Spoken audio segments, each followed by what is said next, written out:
Hello, everybody. It's me again. Now, first thing right off the bat, you are going to notice something different with my voice. I did my research and I looked on YouTube, of all places, and figured out how to set an equalizer up for your microphone. And that's exactly what I did. So, in all of my previous videos, you should be able to hear something in the background that sounds something like a fan or like some kind of engine that's running. And that would be an auxiliary power unit set on the side of my semi-truck. Because if you don't know, I drive a semi-truck for a living. Now, the reason why I have that on in the first place is because it's like 9 million degrees outside. And yeah, I like not having heat stroke inside the truck. So I have the air blasting. So the microphone picks that up. Right. It should be fixed now. I added some suppression and I equalized out my microphone pretty good. So you should be able to hear me quite a bit louder and more clearer than what I usually was. So I have been extremely busy with everything I've been doing. Let's go ahead and take a little quick peek on everything inside of my inventory before I take a little peek around, and you might be able to see the map too. We're going to take a little peek real quick. So if we open up, we can see. Don't mind all that. We still do have the free runners because fall damage. We have all the Modium leggings with a whole bunch of different kinds of protection. All the Modium chest piece. All the Modium helmet. We're going to go in here. We have a Wyvern capacitor. The Wyvern capacitor has 16 Wyvern energy modules in it, giving it a total of 64 million capacity and a transfer of 1 million per tick. Now, the Draconic chest piece here has a few different augments in it. It has an energy or a shield control module, so I can have a shield. It's got an energy capacity one, which I probably should upgrade. And then there's a shield recovery, so I can rebuild the shield. Shield capacity, so I can have more shield. I've got night vision. I've got a little bit of speed. I've got a little bit more speed. And then I got my automatic feeding. So that's cool. Cool stuff. We also still do have our jetpack. That's not going anywhere. Inside my hotbar, you might see a couple cool things. I have been very busy. So, also, by the way, it is the Draconic tier. So that's cool.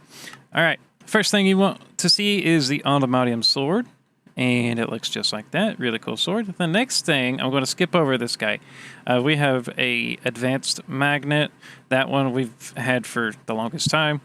The next thing is I did make a wireless universal terminal. And basically all this is a wireless terminal, an encoding terminal, and a pattern access terminal all in one. You can see there. Cool stuff. We've got some carrots. And we got our alchemical bag here. All right, let's break out the big boys here. The first one we're going to take a look at is the Advanced Dislocator from Draconic Evolution. Now, in order to make this, you need a Wyvern tier fusion crafting thing with a dislocator. Dislocator super easy. So, cool stuff, easy stuff. Costs 1 million power to do this. And you charge it with Ender Pearls.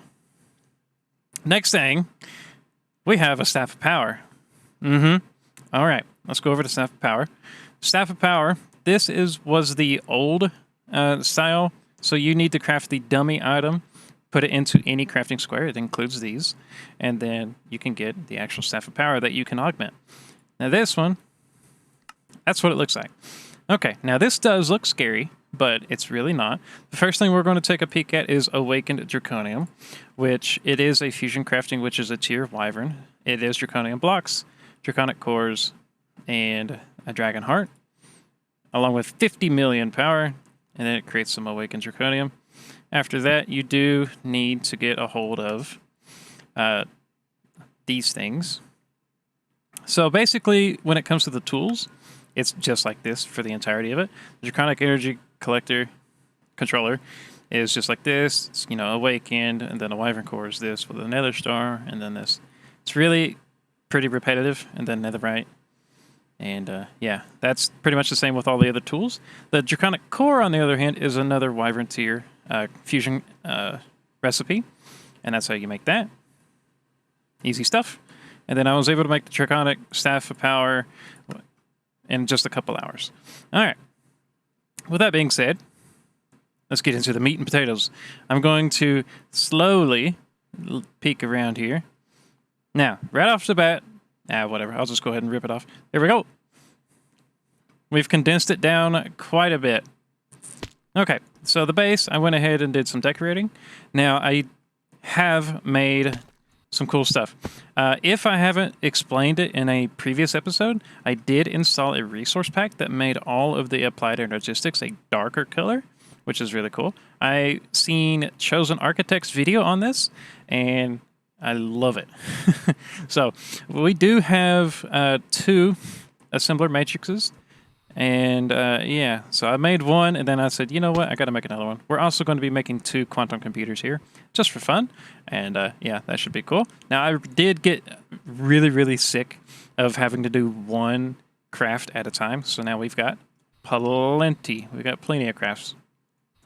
What are we doing here? Okay, so over here is your typical automated, inscriber stuff. We still don't have a spot for all of these guys, but we'll figure it out when we go. These inscribers are set to whatever they can receive. So the finished products is what they're going to be doing and all that fun stuff. I've also got a extended inscriber back here that's working on some cool stuff I'm going to show you about later. Some automation here. So the netherite furnace is doing some cool stuff. It's got some terracotta, glass, bricks, stone, smooth stone, flux infused ingot, silicon, conduit binder, and all that cool fun stuff. I've got reinforced alloy, infused alloy, and basic control circuits here.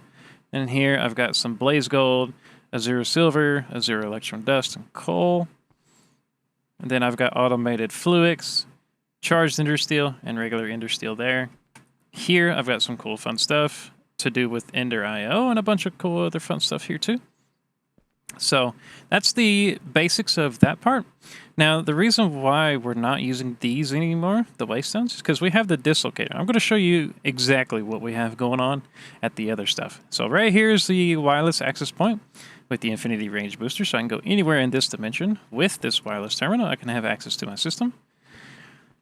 All of these are basically just storage drives that we have not been close to filling up at all. And then you can see a bunch of these. We actually might need to start crafting a few more 64Ks because they seem to be being taken up. All right. Let's just go into the inventory real quickly. Right off the bat, you can see we do have 1 million cobblestone. Basically, we have, I believe, it is a regular... Yeah, right here. It is a regular, just Gen Tier 5 hooked onto a barrel with a lot of capacitors in it, or not capacitors, upgrades in it.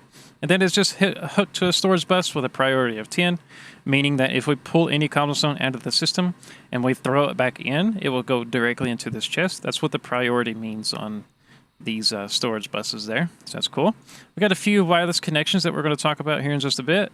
And other than that, yeah. Now, down here was my Botendia setup. I actually did mean to move this because I made a whole nother setup without actually remembering this was here, which is fun. So I'm actually going to turn down that really quickly. That'll work. I still do have my chicken spawner here. That's never going anywhere. And yeah, we're actually going to throw these endo flames at the new thing here. Okay, really quickly before we go anywhere, let's go to the power gen. And then I can show you where else we need to go. We're going to charge up. Now, yeah, we still are running off of the 2 here. Which, we're still gaining more than we're using. So, alright, there we go. Let's take a look at everything that I've been to. First thing we have is the sphere, which is your normal thing. I've got it set to conveniently face the system here. All of this, by the way, is just single compressed cobblestone.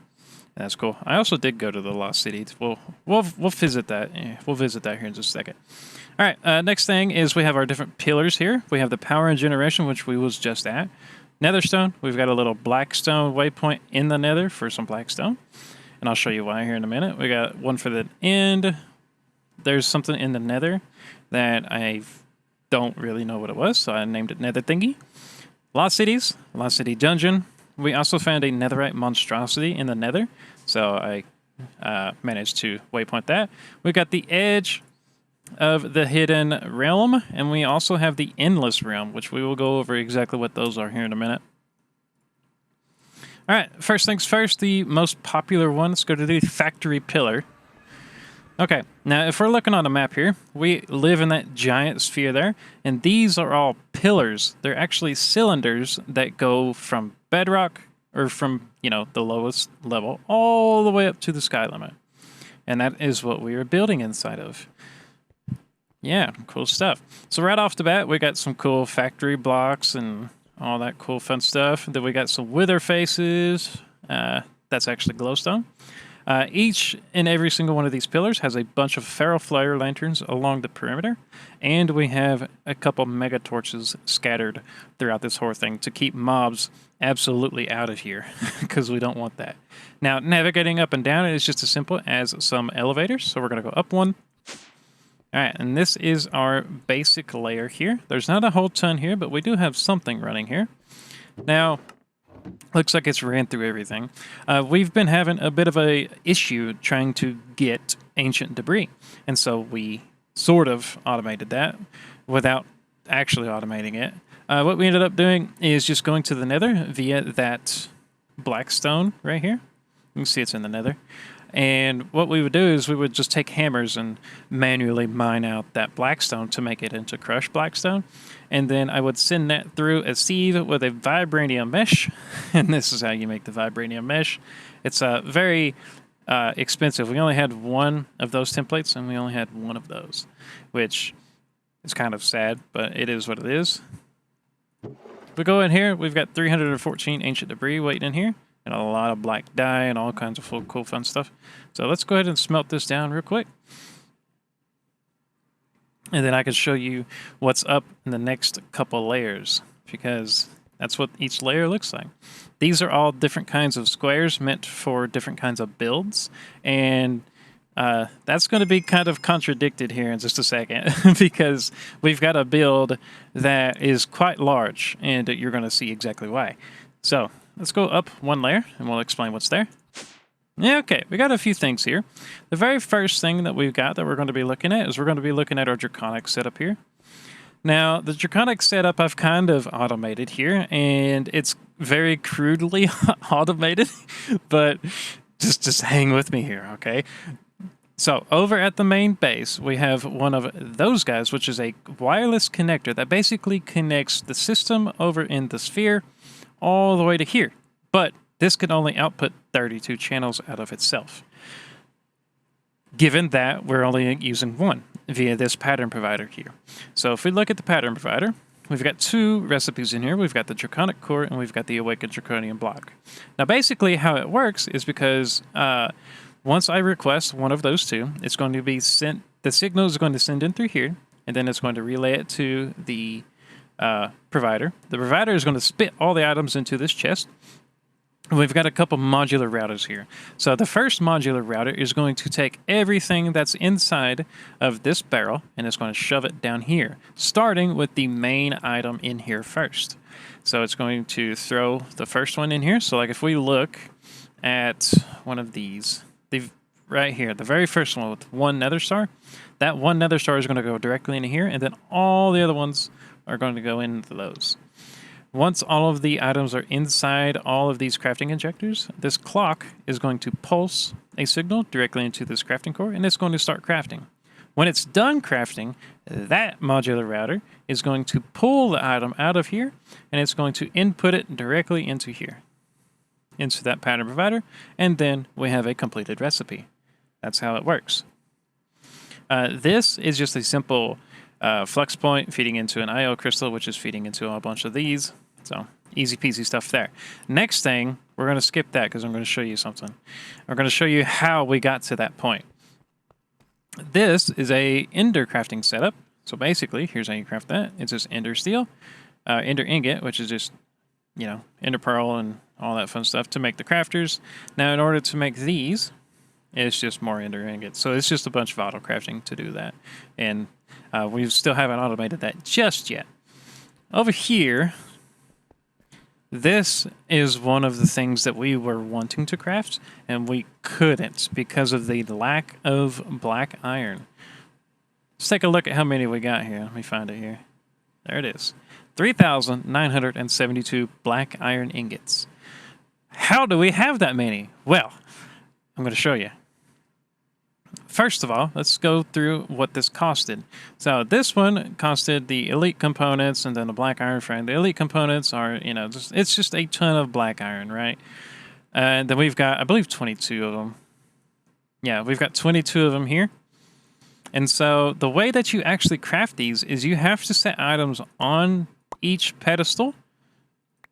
And then in order to get the middle one, you would think to go into the interface and throw something in there, but you can't. See, you can't. What you have to do instead is you have to place it on top. You don't even want to know how long it took for me to figure that out. All right. So let's go up another layer where you're going to see something very incredible. Everybody, take it in. Breathe. Breathe. All right, welcome back. I'm going to explain to you exactly what that is. Okay, this is quite a lot to look at, and it took a long time to do. So here's what we're going to do. We're going to take it slow. We got another mega torch here. Anyway, so blood altar, pretty simple, right? We got a blood altar. Now, this is a tier 1 by itself. In order to make a tier 2, you need runes, 8 runes exactly, because the block directly underneath this altar is air. You do not need anything there. This ring of runes right here makes it a tier 2. These are also speed runes, which basically means that it will operate faster when we put something into the altar to make something. Okay? Ignore this block. Ignore all these slabs too. You don't need those. To make it a tier 3 altar, you need another line of runes. Does not matter what kind they are. Going around the sides, you also need 2 stone bricks and a piece of glowstone on top, all in 4 corners. Congratulations, you now have a tier 3. Now, for the tier 3 side, I've got runes of capacity, which basically makes it hold more. You can see it has a capacity of 66 buckets worth, so nice, cool stuff. Speed runes to make it go faster. The runes of sacrifice, well, we really don't need that anymore, but generally speaking, whenever you had, so the old method was take a dagger of sacrifice, and whenever a mob would drop, you would hit them on top of the altar, and then it would put their blood into the altar, and then rinse and repeat for years and years and years. That is no longer needed, and I'll show you why here in just a minute. Hint, it's that. All right. Now we're just going to go down to a tier 4 altar. This line will make a tier 4 altar, and this is mainly runes of capacity along here, just so we can have some more blood backed up into here. Now, once you're done with all these, you need these things, which is called large bloodstone bricks. Large bloodstone bricks, you need a weak blood shard, which is a whole nother rabbit hole. Okay, so first thing you need is this, and you need this. It took me so long to find Tau. So, to get this, you need a Hellfire Forge with an imbued slate and all that fun stuff. Imbued slate is taking a regular blank slate, which is putting a piece of stone in the tier 1 altar with 1000 LP in it. Gets you a blank slate. Congratulations. Next, you need to put a blank slate into the altar with 2000 LP. It's also got to be a tier 2, and now you get a reinforced slate. Congratulations. Next time, tier 3, 5k, reinforced slate in, imbued slate out. Congratulations. All right. Now, saturated Tau. First, you need Tau. Now, it took me a very, very, very long time to get Tau. What I actually had to do first was create this. Okay, let me show you how to create this. Basically, what I had to do is I had to make a ritual, and let me find the ritual in here. Let's look at here.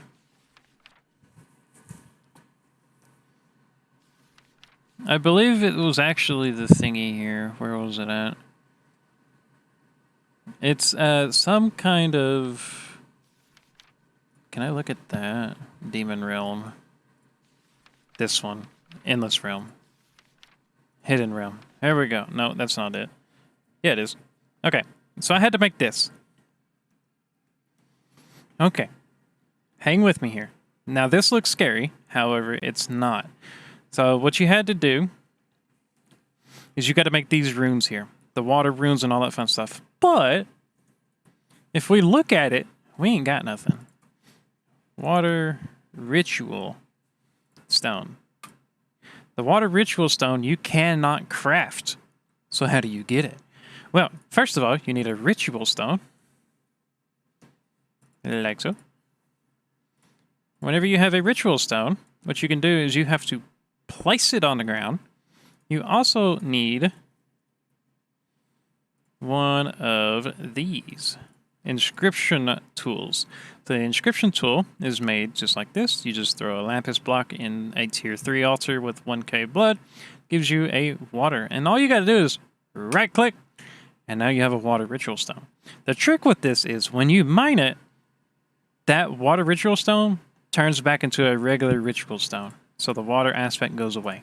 Let's actually see if we can silk touch it, because I don't know. Silk. Can I put mending on a silk touch? I don't know if I can, but all right, we're going to pick it up anyway. You cannot silk touch it. That's good to know. Yep, good to know. Okay, so that's how you make that. So you're going to make 36 regular ritual stones, and it's made by this, which is just a lot of obsidian, some reinforced slates, which I showed you how to make, and then a blood orb. You need at least a apprentice blood orb, which is a tier 2 altar with a redstone block, 5k LP, and there you go. Now you can craft some ritual stones. Once you're done with the ritual stones, you need a weak activation crystal. And that is super simple too. You need a tier 3 altar with 10k LP with a lava crystal. And a lava crystal is really simple. You can also use something called a apprentice blood orb. So cool, fun stuff. Whenever you go to that dimension, it's actually called the Edge of the Hidden Realm. Once you get here, it'll look like this. Whenever you get here, you'll see a chest here with something called an iron key. Now that iron key, I don't have any on me, but that iron key can open up these doorways that would lead you into these little rooms here. I highly, highly, highly suggest whenever you get into a room like this, loot everything you can, and you can also just dig the floor out if you want. Now, these are generated as you unlock each room, so you can't like cheat it, right? This is what it looks like on the outside. So you can't cheat it. I already tried, as you can see. And yeah, cool stuff. Now, if we go into this room, you can see it's actually quite a bit mined out. Now, this room did have quite a few rune blocks that we were just talking about. And so, yeah, make sure you pay attention and mine those because they're valuable. All right. Once we're done out of here, we're going to go back to the factory pillar. And now we need to focus on some cool stuff now, right? The next thing is this, which we know how to make the imbued slate. Next thing is a Tartaric gem, which is just a big rabbit hole of doing all kinds of stuff. You also need something called a demon will, which you get from that same dungeon that we was just in, just randomly. Next thing you might want to make is a sentient sword, which looks like this.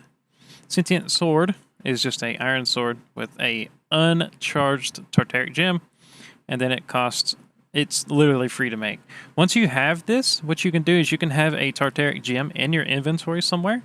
You could kill mobs with that sentient sword, and you'll actually charge that gem, and that way you can use it for operations inside of the Hellforge right here. See? Good stuff. Right. After that, what you'll need to do is you'll need to make saturated tau. So saturated tau is first obtained by tau. Tau, I had to go into that dungeon to even find. Yeah. So tau is extremely interesting to look at. No, because I could have swore I found it in other areas, didn't I? I can't really remember. Yeah, I can't remember. Did I go there first? I don't know. But anyway, once I got Tau, I actually put it into my farm to be auto-farmed. That's right. We got farms, too. I'm going to take you to that momentarily. Anywho, once you're done with that, now you need to start working your way to the big papa of that dungeon. And that dungeon is called the Endless Realm, because it's endless. That one only gives you 4 rooms. That one is, well, endless. Okay, before you get to the Endless Realm, you kind of want to get some automation going here. Now, the very first thing that I did was I did this. Now, this is a little bit to unpack here. All of these runes here are set in a way because it is a quote-unquote ritual. It's called a ritual of, it's like Well of the Suffering. And so if we look in here, we're going to go all the way to the end. Well of Suffering. That's what it looks like. It's 36 runes. You need a weak activation crystal to activate it. You need 40,000 LP. And then it costs 2 LP per use to actually use. And yeah, it's easy stuff. Whenever it detects a mob inside of a radius, it will absolutely damage it and send it directly to your blood altar, which is nice. And if you have your blood orb inside of the altar, you will actually collect LP automatically.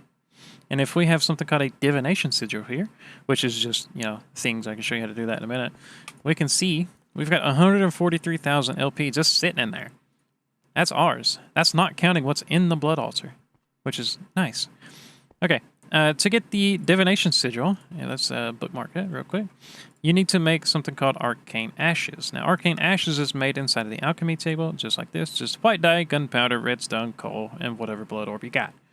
Really easy stuff. The table we actually got for free because I think we found it in one of the chests. Now, whenever you're making stuff like this, you do need some kind of, yeah,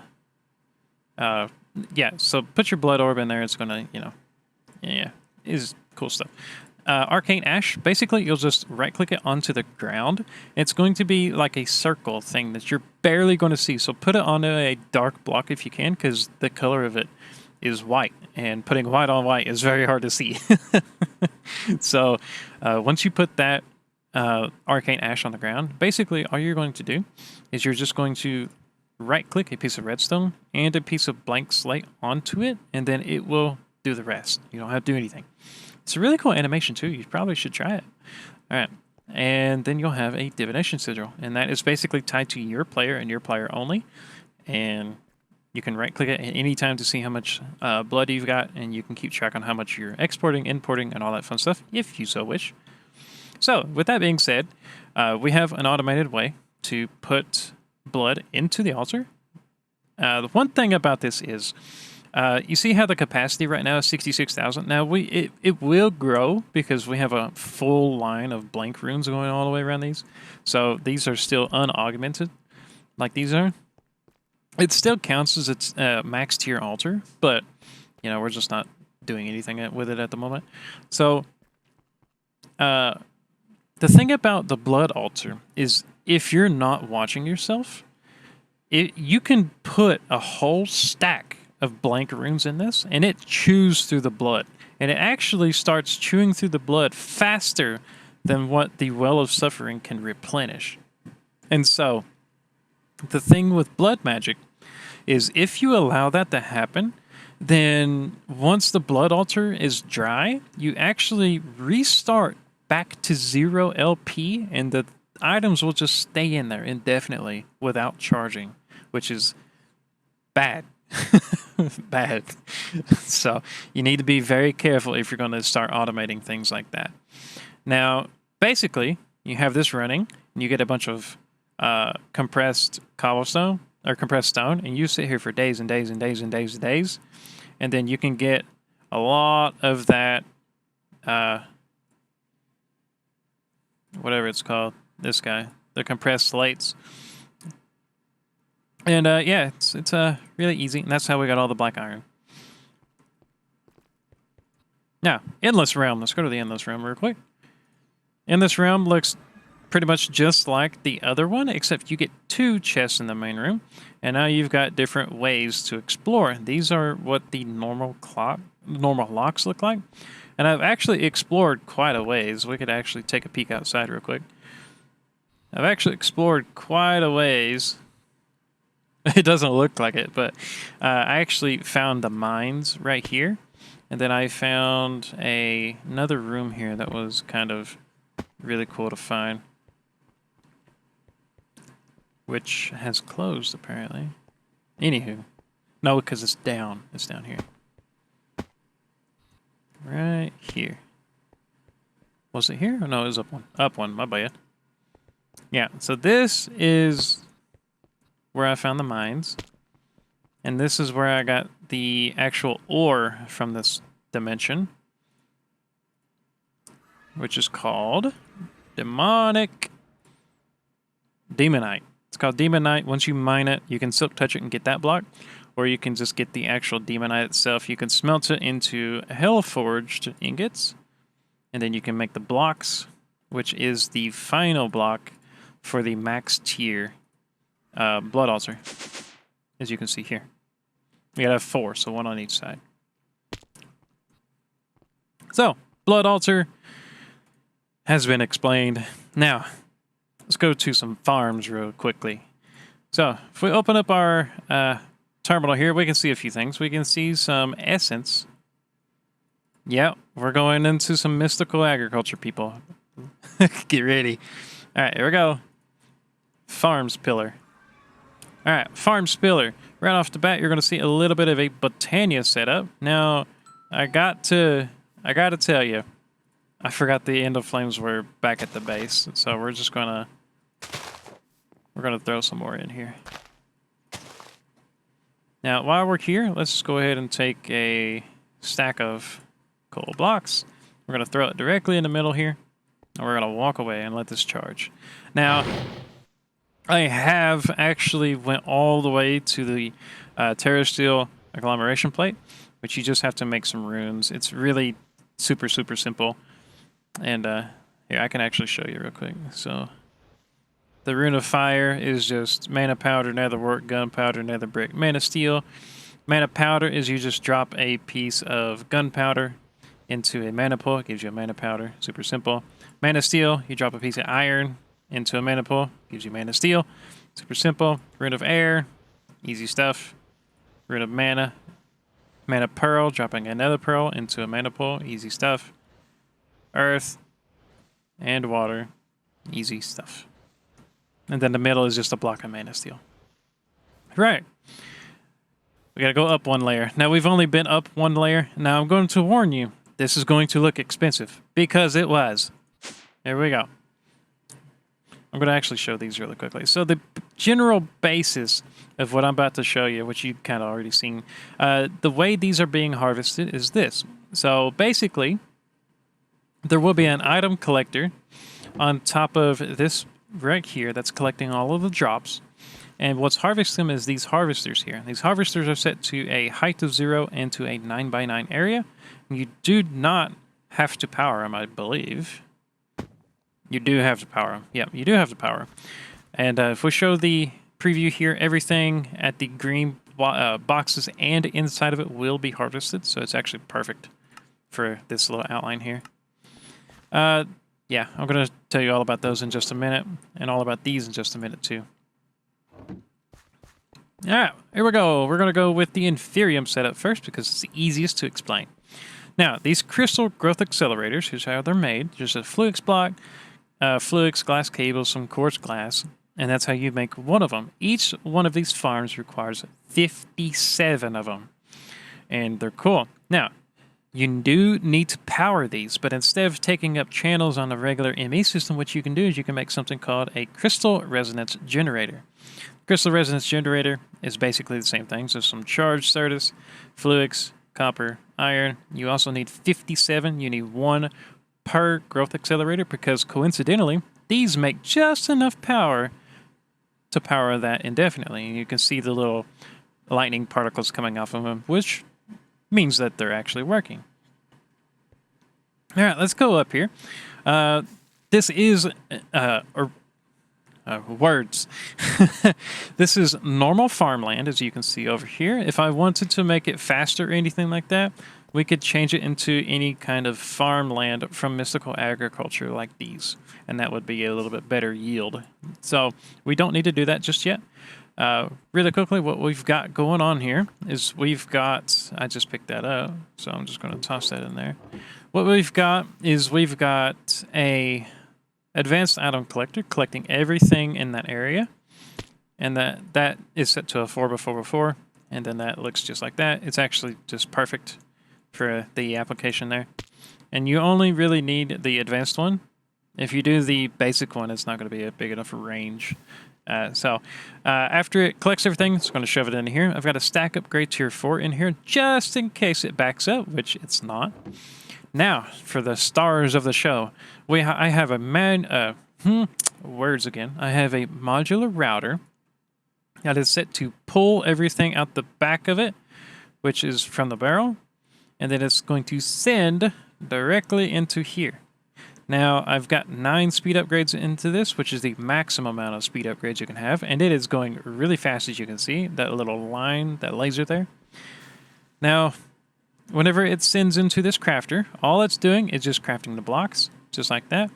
And then it is sending into another modular router, which is sending items directly into here. Now, if we're looking on how these are being extracted, it's just a set of item conduits with a max tier extraction upgrade in it.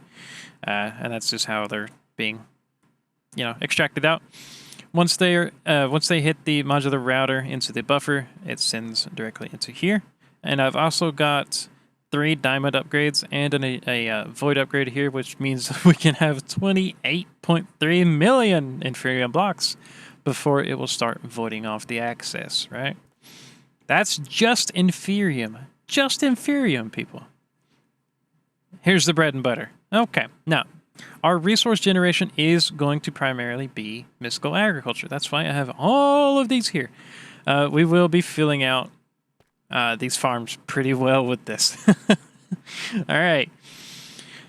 The first and most important thing that we will be getting a ton of is our fertilized essence here. And the fertilized essence is non-negotiable. We could absolutely trash all of it, but why would we when we can just store 28.5 million of it? All right, let's go down the line. It is set up the exact same way. However, I've got a few extra things onto here, okay? The first thing that we've got is we've got a storage controller here. Now, the storage controller, basically all it is kind of like a central hub that connects all of the wooden barrels, all of the wooden drawers directly to that. It's kind of like a mothership, if you will. So, in order for us to actually see the essences, right? We can see the essences in our system. We can see them going up. Now, how do we do that? Well, we need to do a few things here. So there's a thing called a configuration tool and a linking tool. First thing you want to do is you want to lock. You can see the little lock on the top there. You want to lock all of your drawers before you do anything crazy. That way they don't fill up with multiple different kinds of things, and it just makes your life absolutely terrible. Basically, what we're going to do is we're just going to set the drawers up beforehand. And what we've done exactly that. We've put 3 diamond upgrades and a void upgrade into these just for, just because, just the stability of anything. Now, we've only got 1 seed of each of these essences in here, and I'll show you why. Now, I've got wheat, which is growing pretty quick. I've got earth, and I've got all kinds of stuff. You can see how fast these are growing. And this is without crop support from Pneumaticraft. This is without fertilizer, which isn't in the pack. I looked. It's pretty quick. Now, in order for us to see everything, we actually need to bring this MA system here. And with that, I did it with another wireless connector. And just simply, you go from the wireless connector straight down into a storage bus with a high priority. That way, if we take any essence out, and we put essence back in, it's going into the drawer instead of wasting space in our MA system. Now, we are storing only the essence and the essence alone in all of these drawers, and they can each hold 7.1 million, which is kind of snazzy. Ooh, excuse me. So I am farming Tau too, because that was rare.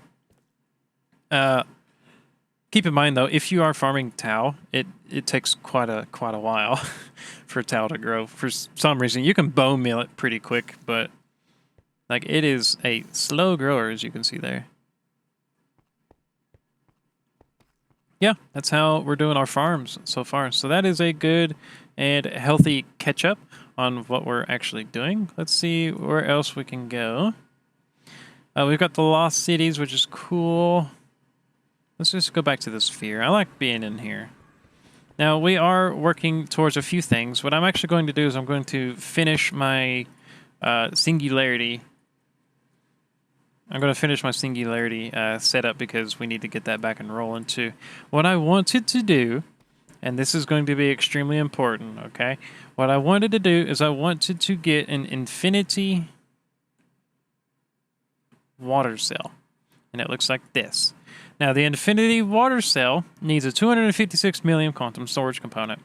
256 million quantum storage component requires 3 64 millions, which requires 3 16 millions, which requires 3 4 millions, 3 1 millions, 3 256K, 3 64K, that. Yeah, okay, so it goes all the way down to here. And it also requires multi-dimensional expansion stuff, which, you know, we have auto-craftable. That's what you've seen back there. Now, I have that set up for auto-craft. Watch this. We want 1. Look at that. Oh my goodness. Woo! Okay, a lot to unpack here. So we need 104,000 ender pearls, 29,000 singularities, 25k more redstone essence to make some redstone, and some water for that whole process. So we're a little bit ways away. Yeah. So that's cool stuff. We've also got gravel, and on the other side, sand. And that's for just whatever. How much can they hold? 8 million. Yeah, that's just sitting there. Like, we can see our sand and gravel in the system. We can grab it whenever we want, all that fun stuff. But yeah, that is where we're currently at. Right now, what we're trying to do is we're trying to go through the quest book. We're going down to Mystical Agriculture, and we're trying to make all of these seeds, because these seeds are going to be insane. By the way, I was looking through this earlier. Did you know there's Gaia Spirit seeds? Are you insane? Like, look at that. You can craft Gaia Spirits, which you can use to craft, like, Cloaks of Balance, and probably the Midnight Cloak, too. No, yeah, Cloak of Sin. All kinds of cool stuff. Yeah. Neat, ain't it? One thing I will be doing next episode is I'm going to be resetting up the HDPE line. However, this time I've got some contingency plans. Contingency plans are going to be called Black Hole Tanks, which I've got a couple here. The first one can hold 64 buckets worth, and then we will need to get into some industrial foregoing in order to get the ether gas and all that cool fun stuff. So, more on that later. We can actually, look at here, watch this. Compact. Look at this. Which one is, I believe that's normal. So let's see if we can make one of these really quickly. Let's make one of these. Okay, so that's got the remote done. Now let's go here. So we need the compact machine wall, which is polished deep slate, which is just deep slate right there. And so that's creating polished deep slate. And then we can just do that. I'm going to show you why this is so cool. And then we'll just do something like that. Now watch this. We'll do at compact. Let's get a personal shrinking device. And then let's get a compact machine normal size, which is wild to me.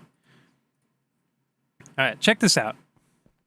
If we place this down, oh, I don't know, let's say here, right? Compact machine. You're going to love this. If we take our partial shrinking device and we right-click this, look at this. This is a dimension all for us. No mobs will spawn in here. This is us and us only. See, light overlay enabled. Nothing will spawn here. We also cannot break the blocks here. Now, you might be wondering, how do we get out of here? Well, all you got to do is just take your partial shrinking device and just click on a wall. And boom, we're out. Look at that. Yeah. Neat stuff. And we will be utilizing that for the ether gas because I don't want to wither loose here. I mean, the stasis chamber should hold it in place, but I don't want to. I don't want to wither, just kind of flying around. So, yeah, that'll work. Yeah. So we are leaning fully into mystical agriculture, and that is what we're going to be doing for the next couple episodes. So, seed building montage awaits. So, other than that, I appreciate everything that you guys are doing. Let me know on exactly how the new setup for this microphone is going. Like I said, I did some noise compression and I did an equalizer, so you should be able to hear me pretty well without hearing the background noises. Other than that, appreciate you guys hanging out, and we'll see you guys next time. Bye, guys.